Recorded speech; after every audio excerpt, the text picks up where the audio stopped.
नमस्कार, सत श्री अकाल। कैसे हो दोस्तों? तो आज मैं फिर हाजिर हूँ आप लोगों के सामने एक नया वीडियो लेके, जिसमें मैं प्रस्तुत करूंगा आपके सामने मैच नंबर 8 की एनालिसिस को। ये मैच होने वाला है दिल्ली कैपिटल्स और यूपी वॉरियर्स के बीच में। ऑलरेडी ये टीमें आपस में एक बार भिड़ चुकी हैं। This would be the river fixture, जो कि होगा बेंगलुरु में। दोस्तों, आप लोगों से रिक्वेस्ट है, आप ये वीडियो पूरा देखिएगा, बिकॉज इस एनालिसिस में आपको नंबर ड्रिवन एनालिसिस दी जाएगी, जो कि ड्राइव होती है हमारे इन हाउस डेवलप किए हुए टूल से, जिसके द्वारा हम लोग एक ईवी टेबल जनरेट करते हैं। आप देख सकते हैं इसमें जो भी एक्सपेक्टेड फैंटेसी पॉइंट्स हैं वो ऑलरेडी मेंशन्ड हैं इस टेबल में। तो आप ये पॉइंट्स को देख के भी अपनी टीम डिसाइड कर सकते हैं। टेलीग्राम चैनल ज्वाइन करना ना भूलें, बिकॉज आज के मैच में भी मुझे कुछ चेंजेस एक्सपेक्टेड हैं, स्पेशली चमारी अटापट्टू का। तो जो भी फाइनल कॉम्बिनेशन होगा वो मैं आपको टेलीग्राम चैनल में ही दूंगा। और जो भी मैच ट्रिविया है during the match, before after, वो सब भी आपको इस ग्रुप में मिलेगी। एक नज़र डाल लेते हैं इस वेन्यू पे, जो कि है बेंगलुरु का चिन्ना स्वामी स्टेडियम, जहां पे यूजली बैटिंग फ्रेंडली सरफेस माना जाता है। बट हमने लास्ट मैच में देखा रन्स भी बने और विकेट्स भी गिरे। तो पिछले मैच में 7 विकेट गिरे थे फर्स्ट इनिंग के, 5 लिए थे पेसर्स ने, 2 लिए थे स्पिनर्स ने। दूसरी इनिंग जो कि चेस हुआ था मैच इनफैक्ट, उसमें भी लेकिन 6 विकेट गिरे थे। 2 गए थे पेसर्स खाते में और 4 गए थे स्पिन के। यहाँ पे मोस्टली लेग स्पिनर्स को विकेट मिले थे। वरीम के 3 विकेट थे और ये दोनों विकेट ऑफ स्पिनर्स के थे। पहले इनिंग में पैरी की मदद से आरसीबी ने बनाया था 167 यानी 168, और जो कि चेस हो गया था मुंबई इंडियंस के द्वारा, जिसमें सबसे बड़ा मैं बोलूंगा क्रूशियल योगदान 3 प्लेयर्स का था। नैट्सी वर्ब्रांट, हरमनप्रीत कौर और अमनजोत कौर।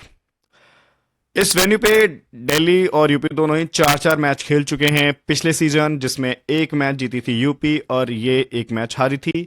कॉमन बात यह है कि ये मुंबई से जीते थे यूपी की टीम, और दिल्ली की टीम मुंबई से हारी थी।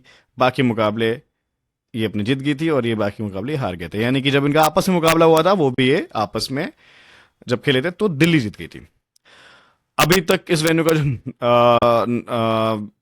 ट्रेंड है वो चेसिंग कह सकते हैं। पहले मैच के अनुसार 8 रन प्रति ओवर आप एक्सपेक्ट कर सकते हो आज भी बनने के लिए। वेदर क्लियर है, कोई बारिश के चांसेस नहीं है। अब ये टीम्स जो है वो आपस में 5 बार भिड़ चुकी हैं, इंक्लूडिंग एक बारी इस सीजन में भी। तो इसमें सबसे ज्यादा जो मैच जीती है वो दिल्ली जीती है, 4 मैच, और ये एक ही मैच जीते हैं। आप सबसे पहले रिव्यू कर लेते हैं जो इस सीजन का पहला मैच हो चुका है, जिसको दिल्ली जीत के आ रही है।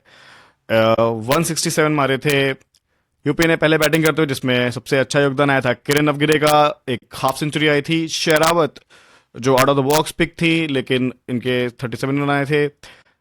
हेनरी को इन्होंने मौका दिया था, उन्होंने भी लेट ओवर में यानी कि डेथ ओवर्स में आके जो हिटिंग की थी, उससे इन्होंने ऑलरेडी काफी अच्छे फैंटेसी पॉइंट स्कोर किए थे। विकेट टैली में रहते ये 3 bowler. Ecclestone no surprise, Sharma का भी विकेट मुझे लगता था मिलेगा। ग्रेस हेरिस को विकेट मिल गया, इनको 2 ओवर मिले थे लास्ट मैच में। अब जब चेस करने आई तो सबसे अच्छा योगदान जो था इन 3 प्लेयर का था बैटिंग से, 69, 41 एंड 29 रिस्पेक्टिवली। सदरलैंड और काप ने विकेट्स भी निकाले थे। 2 विकेट सदरलैंड के थे, एक काप का था। वर्मा ने 26 मारे थे क्विक फायर, और राधा इस मैच में सॉरी नहीं खेली थी दोस्तों। बाकी जो विकेट थे वो मिनुमानी और जयसोनासन और रेड्डी के थे। पिछले सीजन का जो स्कोर कार्ड है वो आप इस प्रकार से है, जिसमें मैगलेनिंग के 60 रन थे। तो यहां भी आप देखेंगे टॉप बैटर मैगलेनिंग थी और टॉप बॉलर राजा थी। तो ऑलरेडी ना ये सारी स्लाइड्स हम डिस्कस कर चुके हैं, आगे की सारी स्लाइड, बिकॉज पिछला वीडियो अगर आप देखोगे ना तो उसमें हेड टू हेड मैं ऑलरेडी सारा डिटेल में डिस्कस कर चुका हूं। फिर भी मैं आपको एक बार यहाँ पे रिवाइज करा देता हूँ कि टॉप बैटर टॉप बॉलर कौन थे, है ना। इस वाले मैच में जो एकमात्र परफॉर्मेंस आया था पूरी टीम की तरफ से, वो आया था दीप्ति शर्मा से। 59 रन प्लस 4 विकेट। ऐसा प्रदर्शन अगर आज दे जाते हैं तो मजा आ जाएगा, क्योंकि ये एक टीम में सीवीसी करने लायक प्लेयर हैं। बट मेन टीम में मुझे लगता है कि दोनों प्लेयर दिल्ली से ही प्रेफर करेंगी मैक्सिमम जनता। ग्रेस हेरिस का यहाँ भी 14 रन 2 विकेट थे। ठाकुर के 2 विकेट थे और एक्लेस्टन का 1 विकेट। दिल्ली के साइड से सबका मिला जुला योगदान था, बट जो नोटिसेबल था वो Lanning plus Radha Yadav, and wicket tally में टिटा साधु के 2 विकेट थे। कापसी का एक अच्छा ऑलराउंडर प्रदर्शन कह सकते हैं। इसमें काप का मुझे प्रदर्शन नहीं दिख रहा है, मोस्ट प्रोबेबली वो शायद फीचर नहीं हुई थी। और जेस जोनासन का भी एक ऑलराउंडर प्रदर्शन आया था। अब यहाँ पे जो इनका सीजन टू का पहला मैच था, उसमें शेफाली मैगलेनिंग ने बहुत अच्छा खेला था। अच्छा दोस्तों, ये थोड़ा मैच गौर फरमेगा, ये बेंगलुरु में ही मैच हुआ था पिछले सीजन, और आज का मैच भी जो है ना वो बेंगलुरु का है। तो इस स्कोर कार्ड को ध्यान से देखिएगा, एक एक प्लेयर को बैटिंग से जो चली थी दिल्ली की साइड से, शेफाली प्लस मैगलेनिंग की जो दोनों की हाफ सेंचुरी आई थी। काप के 3 विकेट और राधादेव के 4 विकेट। काप की देखो दोस्तों बैटिंग नहीं आई थी, वरना ये रन भी मारती। सदरलैंड का भी 1 विकेट था और रेड्डी का 1 विकेट था। शिखा पांडे इस मैच में फ्लॉप रही थी, लास्ट मैच की तरह। शेरावत के यहाँ 45 रन थे, तो शेरावत को एज अ डिफरेंशियल आप समझ के इनको पिक कर सकते हैं इस ग्राउंड पे। हेड टू हेड, पिछले हेड टू हेड दोनों जगह ये युवा खिलाड़ी शाइन की है यूपी की साइड से। तो जो नवग्रे ले जाना चाह रहे हैं, मैं कहूंगा नवग्रे के ड्रॉप करके आप शेरावत पे एक डी पंट लेके देखो, मजा आ जाएगा। एक्लिस्टन का यहां भी 1 विकेट था। अब बाकी के जितने मैच आप देखोगे ना, उसमें दीप्ति शर्मा का नाम को कहीं नहीं दिखेगा, क्योंकि वो हर मैच में हेड टू हेड में फ्लॉप हुई है, ना बैटिंग से कुछ किया है ना ही बॉलिंग से। ये सीजन 1 के मैचेस हैं, इसमें भी लैनिंग फॉर्म में रही हैं हमेशा हेड टू हेड में। काप के 34 रन आए थे, कापसी के 34 रन और 21 आए थे बर्मा से।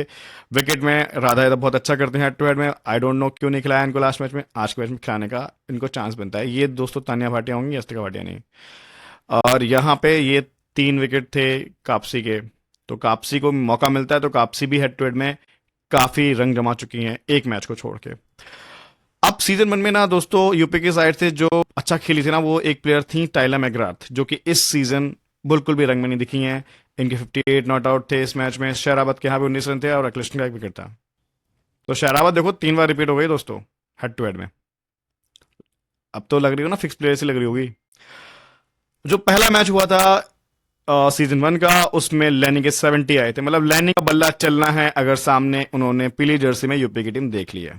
जय जोनासन 42 रन्स। जेमी ने सिर्फ यहां पे ही 34 मारे थे, बाकी जेमी कहीं ज्यादा नहीं दिखी हेड टू हेड में। कल जो उनका लास्ट मैच हुआ था उसमें भी फ्लॉप हुई थी। कापसी के 21 रन 1 विकेट, और काप का यहाँ पे 16 रन और 1 विकेट। शिखा पांडे 1 विकेट। शिखा पांडे भी बहुत कम फीचर हुई हेड टू हेड में। मैकग्राथ के देखिए यहाँ पे 90 रन और 1 विकेट। ऐसा प्रदर्शन है आज दे जाए तो यूपी का काफी ज्यादा चांसेस हैं कि वो या तो जीत सकती है या टक्कर दे सकती है। अखिलेश का 1 विकेट एंड गायकवाड का 1 विकेट। दोस्तों अभी प्रोबेबल लाइनअप में मुझे नहीं लगता कोई चेंज होगा। दिल्ली जो है वो अपनी सेम प्लेइंग 11 से जाना प्रेफर करेगी, वो जीत के आ रही है अगेंस्ट दिस साइड। कैप्सी का एक चेंज हो सकता है, बट वो मोस्ट प्रोबेबली जोनासन की जगह होगा। यूपी का प्रोबेबल लाइनअप, इसमें मैं एक चेंज एक्सपेक्ट कर रहा हूं कि अटापट्टू को लाइए आप, चाहे आप फॉरेन प्लेयर के साथ रिप्लेस कीजिएगा। तो मेरे हिसाब से उनको आउट ऑफ फॉर्म टाइला मैकग्राथ को रेस्ट देना चाहिए और चमारी अटापट्टू को एक अच्छा चांस देना चाहिए। ये टीम में एक विनिंग कंट्रीब्यूशन दे सकती हैं। दीप्ति शर्मा 3rd या 4th नंबर पे जरूर आएंगी। ग्रेस हैरिस को भी थोड़ा प्रमोट करना चाहिए। एंड शेरावत को रखेंगे ये टीम में। हेनरी की जगह ये एलेना किंग को ला सकते हैं अगर इनको अपनी बॉलिंग स्ट्रांग करनी है। जैसा कि हमने देखा कि पिछले मैच में स्पिनर्स भी काफी प्ले में थे, इनके पास ऑलरेडी पेस में गाउड हैं। तो मेरे ख्याल से आप एक्स्ट्रा पेसर की जगह आप एक एक्स्ट्रा स्पिनर को खिला सकते हैं, ज्यादा हेल्प होगी इस ग्राउंड में। अब दोस्तों मैंने फॉर्म मिलाए हुए ना इस बारी 15 प्लेयर का लिस्ट बनाया, बिकॉज हर बारी क्या हो रहा है कि 2 से 3 प्लेयर खेल नहीं रहे हमारे। तो इसलिए जो 12th 13th 14th रैंक पे हैं उनको उनका डेटा हम देख ही नहीं पा रहे थे। तो फॉर एग्जांपल चमारी नहीं खेलती हैं, एलेना किंग नहीं खेलती हैं, राधा यादव नहीं खेलती हैं, तब भी आप नीचे के फिर 3 प्लेयर और देख सकते हैं। उस हिसाब से भी आप अपनी फॉर्म 11 डिसाइड कर सकते हैं। यहाँ पे सबसे टॉप पे हैं Jess Jonassen, Athapaththu again from UP, Kapp, Sutherland, Alana King, Deepti Sharma, Ecclestone, Radha Yadav. Radha Yadav का देखो फॉर्म भी अच्छा है, बस अब तक इस डब्ल्यूपीएल में शाइन नहीं किए हैं, बट आज मौका मिलता है तो शाइन करने के पूरे पूरे आसार हैं। शिखा पांडे जो अभी तक इस डब्ल्यूपीएल में काफी फॉर्म में रही है, पिछले मैच को अगर हम छोड़ दें तो ये ओवरऑल भी 12 महीनों में भी काफी अच्छे फॉर्म के साथ आ रही हैं। 37 विकेट इन 39 मैचेस, प्लस थोड़े रन भी मार लेती हैं ये नीचे आके। कापसी का भी ठीक ठाक फॉर्म है। ये ओवरऑल अच्छा फॉर्म, मतलब इनका बैट से भी अच्छा फॉर्म आया है। 4 हाफ सेंचुरी भी मारी है इन्होंने। शफाली वर्मा 5 हाफ सेंचुरी मार चुकी हैं पिछले 12 महीनों में। रेड्डी के 20 विकेट हैं सिर्फ 19 मैचेस में, यानी 1 विकेट से ऊपर के औसत है लगभग। हैरिस का बैटिंग से ज्यादा अच्छा प्रदर्शन आया, लेकिन इस मैच में तो इस टूर्नामेंट में हमने देख रहा हूं कि उनका बॉलिंग से भी इक्वली अच्छा प्रदर्शन आ रहा है। लैनिंग अब फॉर्म में आ चुके हैं दोस्तों। पिछले 2 मैचेस, सॉरी फर्स्ट 2 मैचेस में अच्छा ना करने के बाद 3rd मैच में इन्होंने सारी कसर निकाल दी और दिखा दिया कि लैनिंग किस लिए टॉप पिक होती हैं बैटिंग सेक्शन से। हेड टू हेड मैं डिस्कस कर चुका हूं आपके साथ एक एक match. I don't want to repeat all the stats here. आप बस एक प्रायोरिटी ऑर्डर देखिएगा और इस हिसाब से भी आप अपनी एक बेहतरीन टीम को फॉर्म कर सकते हैं। आप ये सारे प्लेयर्स अपनी टीम में रखेंगे, कोई दिक्कत नहीं है मुझे। किरण नबगिर से थोड़ी सी दिक्कत होगी मुझे, मैं उन्हें आज भी हिट और मिस मानता हूं, नो मैटर उन्हें 50 मार दी हो तो। वेन्यू पे देखिए सबसे ऊपर नाम आ रहा है ग्रेस हैरिस का। अचंबा हुआ, इन्होंने काफी अच्छा खेला है। इनफैक्ट दिल्ली के आगे भी इन्होंने 17 रन मारे थे और अब जिस हिसाब से इनका बैटिंग ऑर्डर नीचे आ गया है तो ठीक है यार, 20-25 रन भी मारना बहुत अच्छी फॉर्म में बोलूंगा। 2 विकेट भी निकाल चुके हैं इस वेन्यू पे। काप का फैन रिकॉर्ड बहुत बेहतरीन है, 3 मैचेस में 6 विकेट। और ये जो 0 रन देख रहे हैं अगेंस्ट दिस साइड, ये एक्चुअली बैटिंग नहीं आई थी, डिड नॉट बैट है। ये इनके जीरो कोई फ्लॉप नहीं है, यानी कि इस वेन्यू पे इन्होंने एक बार 32 मारा, एक बार 16 मारा है, तो अच्छा खेल सकते हैं ये। उसके अलावा जेस जोनासन का भी विकेट आप देख सकते हैं, 2 मैचेस में 6 विकेट, मतलब ऑलमोस्ट 3 विकेट की एवरेज इनकी इस वेन्यू पे। तो ये कुछ इंसाइट्स मैं दे रहा हूं क्योंकि जेस जोनासन का भी सिलेक्शन परसेंटेज लेस देन 50% हो गया है। तो गाइस वेन्यू के हिसाब से जोनासन का आप ये अच्छी प्लेयर हैं, सीबीसी के ऑप्शन बन सकती हैं। राधा यादव को प्लीज लाइए इस ग्राउंड पे, 7 विकेट निकाल चुकी हैं 4 मैचेस में, ऑलमोस्ट 2 विकेट की एवरेज है पर मैच।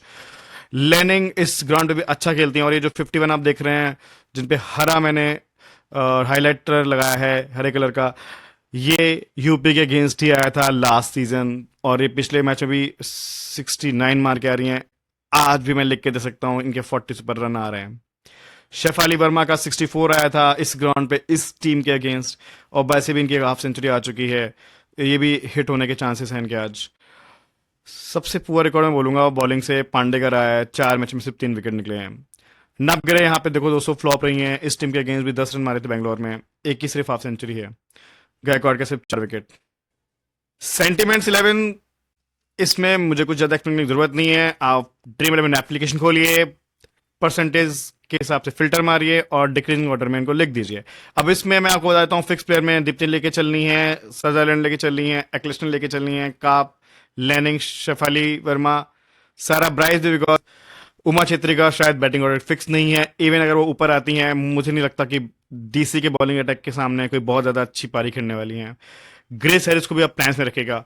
आप रिस्क किस पे ले सकते हैं, आप रिस्क ले सकते हैं ये जो बॉटम 3 प्लेयर्स में।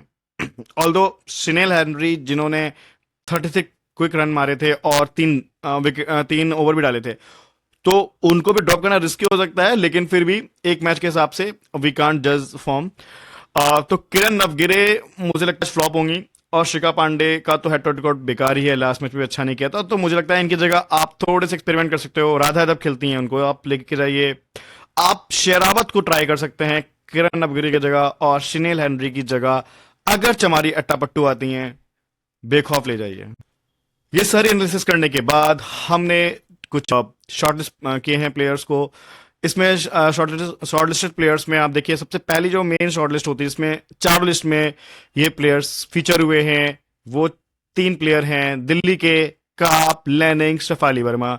यूपी से दीप्ति शर्मा, एक्लिस्टन और क्रेस हैरिस। ये 6 प्लेयर को छोड़ के आप अपनी सेफ टीम नहीं बना सकते, ऐसा मुझे लगता है। उसके अलावा अगर कापसी खेलती हैं तो इनका हेड टू हेड और विन रिकॉर्ड भी शानदार है, फॉर्म भी शानदार है, और जेस जोनासन को तो आप भूल के मत छोड़ेगा। सदरलैंड ऑब्वियस सी बात है, कैप्टन चॉइस है आज के मैच के लिए, तो इनको भी आप लेके ही चलेंगे। तो जो रिस्क आ रहा है ना, वो यही 3 प्लेयर पे आ रहा है। अच्छा, आप सोच रहे होंगे मैंने टाइला मैकग्राथ को तो यार कहीं रखा ही नहीं है। यार देखो, इनका हेड टू हेड रिकॉर्ड ठीक है just because off season 1। Season 2 में ये फ्लॉप रही थी, सीजन 3 में देखिए अभी तक ये फ्लॉप ही रही हैं।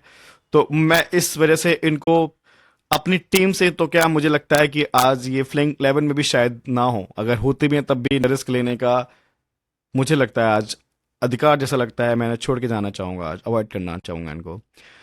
मैं शिखा पांडे और अरुंधति रेड्डी में, मैं रेड्डी के साथ थोड़ा ज्यादा कंफर्टेबल लग रहा फील कर रहा हूँ, जिस हिसाब से वो बॉलिंग डाल रही हैं और कम मैचेस में भी उनके काफी विकेट्स हैं। अब दोस्तों सिलेक्शन परसेंटेज के बेसिस पे भी कुछ फिक्स प्लेयर और कुछ डिफरेंशियल प्लेयर्स भी बनाए हैं। और तो देखिए, सारा प्राइस को आपको लेके जाना पड़ेगा जिस हिसाब से उनका बैटिंग ऑर्डर फिक्स है, और प्लस कीपिंग से वो उमा छेत्री से ज्यादा पॉइंट दे सकती हैं। लेनिंग, सदरलैंड, काप, दीप्ति शर्मा, एक्लिस्टन, इनमें से मुझे लगता है किसी प्लेयर को ड्रॉप करने का रिस्क लेना चाहिए। लेकिन डिफरेंशियल में अगर मुझे लगता है कोई प्लेयर ले जानी है तो ऑलराउंडर से जेस जोनासन लेके जाइए, इसको फिक्स ही समझिए। 13%, I don't know why. Sherawat 8% का सिलेक्शन परसेंटेज है, फिर भी मैंने आपको रीजन दिया अभी, वो हेड टू हेड में अच्छा करी हैं। On this venue against DC उन्होंने 45 रन मारे थे जब उनकी बाकी मेन प्लेयर्स आउट हो गई थी, इवन दीप्ति शर्मा भी। तीसरे नंबर पे यहां पे आपको फोटो नहीं दिख रही है, ये थोड़ी सी टेक्निकल मिस्टेक हुई है। यहां पे एक्चुअली अरुंधति रेड्डी फीचर होंगी जिनका 16% सिलेक्शन है और उनको मैं अपनी टीम में जगह देना चाह रहा हूं over Shikha Pandey. Bowling pattern पे अगर नजर डालें तो ये बॉलिंग पैटर्न ये बेसिकली इनके हेड टू हेड मैच का ही है, जिसमें काप पावर प्ले में आती हैं और डेथ में भी ओवर लेके आती हैं। सदरलैंड मेनली पूरा मिडिल संभालती हैं, रेड्डी का एक डेथ में आता है। शिखा पांडे के ओवर पिछली बारी कट गए थे because of her very expensive spell. उन्होंने 14 रन की इकॉनमी के साथ काफी रन दे दिए थे और कोई विकेट भी नहीं लिया था। मिनुमानी को इनफैक्ट ज्यादा ओवर मिल गए थे जो ओवर अरुंधति और पांडे के कटे थे, तो मिनुमानी विकेट भी निकाल रही हैं यार, पिछले 3 मैचेस में 2 विकेट निकाल चुकी हैं। इधर से अगर आप देखोगे तो एक्लिस्टन कहीं भी बॉलिंग डालें इनको लेके जाना है। इनके वैसे भी काफी दोनों फेजेस में, तीनों फेजेस में ओवर आते हैं, एक पावर प्ले में, 2 मिड में और एक डेथ में, तो इससे ज्यादा बेहतरीन बॉलर इस टाइम पूरे वर्ल्ड में नहीं है। उसके बाद अगर मैं बात करूं, गायकवाड के ओवर कट गए थे, हेनरी को ज्यादा ओवर मिल गए थे। इनफैक्ट शर्मा ने भी अपने 4 ओवर पूरे डाले थे कोटे के।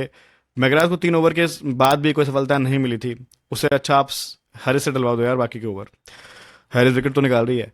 तो इस तरीके से इनका बॉलिंग पैटर्न रह सकता है। इसमें मुझे लगता है कि आज के मैच में थोड़ा काप ज्यादा इंपॉर्टेंट है सदरलैंड के कंपैरिजन में। अगर हम एक नजर मैचअप में डालें तो यहाँ पे ऑलरेडी हम ये वाला सेक्शन डीपली कवर कर चुके हैं पिछले वीडियो में, मैं उसका लिंक अटैच कर दूंगा अपने इस वीडियो के साथ भी। तो उसके बावजूद मैं थोड़ा सा आपको यहाँ पे बता देता हूँ, हाईलाइटेड प्लेयर को आप जरूर नोटिस कीजिएगा। सैफ अली का सबसे बेस्ट मैचअप है अटापट्टू के साथ, तो अगर अटापट्टू खेलती हैं आज तो सैफ अली को लेके चल सकते हो, लेकिन सीबीसी बनाने का रिस्क बहुत ज्यादा हो जाएगा क्योंकि ये ऑफ ब्रेक बॉलर हैं और उनके सामने सैफ अली अपना विकेट फेंक सकती हैं। एक्लिस्टन ने भी इनको आउट किया है, सुनील हेनरी ने भी इनको आउट किया एक बारी, तो काफी सारे प्लेयर के साथ मैचअप है। इवन अलाना किंग के साथ भी मैचअप है। अगर अलाना किंग आती हैं गायकवाड की जगह तो उनकी जगह भी आप देख सकते हैं। ठाकुर के साथ बहुत अच्छा मैचअप है, एक इनिंग में इनको एक बार विकेट लिया है। सदरलैंड जो कि कैप्टनसी चॉइस रहने वाली, उनको देख सकते हैं कौन आउट कर सकता है। हैरिस भी आउट कर सकती हैं, शर्मा भी, और क्लिस्टन तो किसी को भी आउट कर सकती हैं। लेनिंग जो कि हेड टू हेड में बीस्ट है एकदम, उनकी कमजोरी जो है वो गायकवाड के सामने निकल के आई है और किंग के सामने। तो मुझे लगता है आज ये किंग को खिलाएंगे जरूर अगर इनको टैकल करना है लेनिंग को। और जोनासन का जो वीकनेस है वो एक्लिस्टन के सामने निकल गया है, काप का हैरिस के सामने, और एक्लिस्टन मैगरार सभी को बराबर विकेट बांटे हैं इन्होंने। कोई एक शॉर्ट मैचअप नहीं कह सकते। सारा ब्राइस का एक्लिस्टन के साथ एक मैचअप बन सकता है बिकॉज उस टाइम पे इनका 18 ओवर आएगा और इनकी बैटिंग उस टाइम के आसपास होगी। उसके अलावा आप देखेंगे तो जेमाइमा रोड्रिगेज जिनको सबसे ज्यादा परेशान किया है सबसे बुरी तरह, वो किया है शर्मा ठाकुर ने, इनको भी रन ही बनाने नहीं दिए। उसके अलावा तो ये ठीक ठाक के लिए यार। तो ऑल्दो ये पिछले रिवर्स पिक्चर में फ्लॉप हो गई थी, ठीक है, डक पे गई थी, बट आज आप पंट ले सकते हो इन पे भी क्योंकि इनके बाकी मैचअप ओके ओके से हैं। रन्स मारे हैं इन्होंने, विकेट दिया बट रन्स मारे हैं। अब एक बार देख लेते हैं यूपी वॉरियर्स के बैटर जब फेस करते हैं कैपिटल्स के बॉलर्स को। सब इनकी जो ओपनर जोड़ी आती है वृंदा दिनेश की और किरण नवगिरे की, उसमें देखिए ये पीपी वाले बॉलर्स को ही विकेट दे चुके हैं और नवगिरे को भी सदरलैंड ने भी आउट किया है। टिटा साधु जो कि पीपी में डालती थी उन्होंने भी आउट किया है। सबसे अच्छा जो मैच है मैं बोलूंगा वो जोनासन के साथ निकल गया है इनका, और जोनासन इनको आउट कर सकते हैं। जोनासन का भी चौथा ओवर था लास्ट मैच में। उसके बाद जो इनकी मेन बैटर या ऑलराउंडर कह सकते हैं वो दीप्ति शर्मा, जो कि राधा यादव के सामने उनकी वीकनेस है, पांडे के सामने वीकनेस है, राइट। काप को भी इन्होंने 3 इनिंग में एक बार विकेट दिया है। मिनुमानी के सामने भी आउट हुई हैं, तो इसीलिए इनका हेड टू हेड परफॉर्मेंस इतना अच्छा नहीं रहा कि दिल्ली के जितने बॉलर हैं उन सबके सामने इन्होंने अपना विकेट खोया है। सबसे बुरा हाल तो टाइलर मैकग्राथ का है, इसीलिए मैं इनको ड्रॉप करके चल रहा हूं आज, चाहे खेलें तब भी। कोई भी ऐसा नाम नहीं है जो प्लेइंग या नॉन प्लेइंग, मतलब दिल्ली का पूरा स्क्वाड लेकर देख लो और उनके बॉलर उठा के देख लो, हर बॉलर के आगे इन्होंने अपना विकेट दिया है। और सबसे ज्यादा जो अच्छा मैचअप निकल गया एवरेज के हिसाब से वो है सदरलैंड का। राधा यादव को भी 2 बार विकेट दिया है, जॉनसन को भी 3 बार विकेट दिया है, काप को भी 6 बार विकेट दिया है। तो यानी ये इनमें से किसी बॉलर से आउट हो सकती हैं जिस हिसाब से अपनी पुअर फॉर्म के साथ खेल रही हैं। शेरावत का मैचअप सिर्फ राधा यादव के सामने अच्छा मैचअप है, जो कि अगर खेलती हैं तो थोड़ा रिस्क होगा इनके लिए, अदरवाइज ये खेल जा रही हैं मोस्टली बॉलर्स, इसीलिए उन्होंने लास्ट मैच में भी 37 मारे थे, आज के मैच में भी ये ठीक ठाक सा स्कोर कर सकती हैं। पूनम खेमनार अगर मौका मिलता है तो उनको भी राधा यादव ने बहुत गंदा आउट किया है, एक इनिंग में 0 रन देकर आउट किया है। सदरलैंड ने भी 2 इनिंग में 1 विकेट लिया है, रेड्डी ने भी 1 विकेट लिया है। तो आप देखोगे कि यार यहाँ पे पांडे बहुत ज्यादा नहीं दिख रही होगी आपको, कुछ जगह दिख रही है, लेकिन बेस्ट मैचअप पांडे का सिर्फ और सिर्फ दीप्ति के निकल गया है। तो इसलिए मैं बोल रहा हूँ कि पांडे की जगह आप रिस्क ले सकते हो, स्पेशली अगर यादव खेलती है तो।